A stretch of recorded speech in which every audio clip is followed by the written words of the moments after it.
आज हम जानेंगे ऑफेंस से रिलेटेड वर्ड्स, उनके हिंदी और इंग्लिश नाम की जो ऑफेंस होता है, क्राइम होता है, उससे रिलेटेड वर्ड। तो सबसे पहले है चोर। चोर को इंग्लिश में कहेंगे थीफ। थीफ यानी कि चोर। चोर को इंग्लिश में कहेंगे थीफ।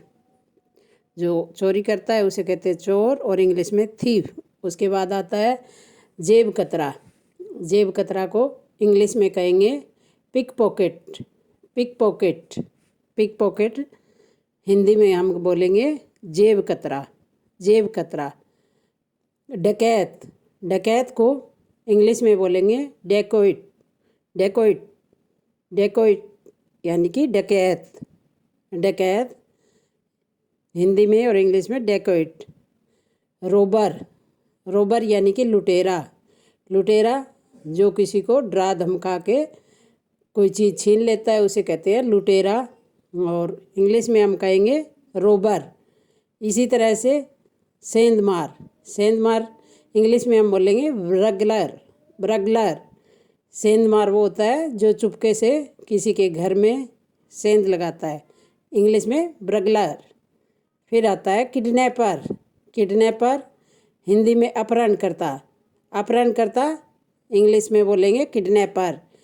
जो किसी को किडनैप कर लेता है, उठा लेता है, उसे कहते हैं किडनैपर। फिर आता है उसके बाद क्या होता है कि उनको पकड़ लिया जाता है, और पकड़ने के बाद क्या कहेंगे एक्यूज्ड। उनको एक्यूज्ड और हिंदी में कहेंगे दोषी।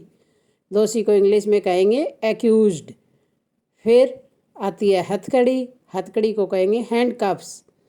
हैंडकफ्स हिंदी में हथकड़ी, और हथकड़ी को इंग्लिश में कहेंगे हैंडकफ्स। और जब हथकड़ी लगा दी जाती है तब हम कहते हैं गिरफ्तार। गिरफ्तार यानी कि इंग्लिश में अरेस्ट। किसी को गिरफ्तार कर लिया जाता है तो उसे इंग्लिश में बोलेंगे अरेस्ट। अरेस्ट। फिर उसे पुलिस हवालात में रखती है तो हवालात को कहते हैं पुलिस लॉकअप। लॉकअप। हवालात हिंदी में हवालात और इंग्लिश में लॉकअप।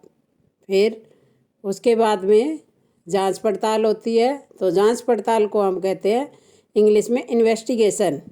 इन्वेस्टिगेशन इंग्लिश में और हिंदी में हम कहेंगे जांच पड़ताल। फिर आगे ये जो केस है वो कोर्ट में चला जाता है तो कोर्ट को हिंदी में कहेंगे न्यायालय और इंग्लिश में कहेंगे कोर्ट। हिंदी में न्यायालय और इंग्लिश में हम कहेंगे कोर्ट। इसके बाद उसके ऊपर सुनवाई होती है तो मुकदमे की सुनवाई को हम इंग्लिश में कहेंगे ट्रायल। ट्रायल इंग्लिश में और हिंदी में मुकदमे की सुनवाई।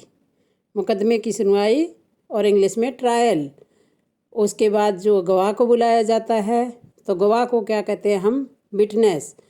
अगर कोई गवाह है और उसे उस ट्रायल में बुलाया जाता है तो उसे कहेंगे विटनेस। गवाह को इंग्लिश में कहेंगे विटनेस।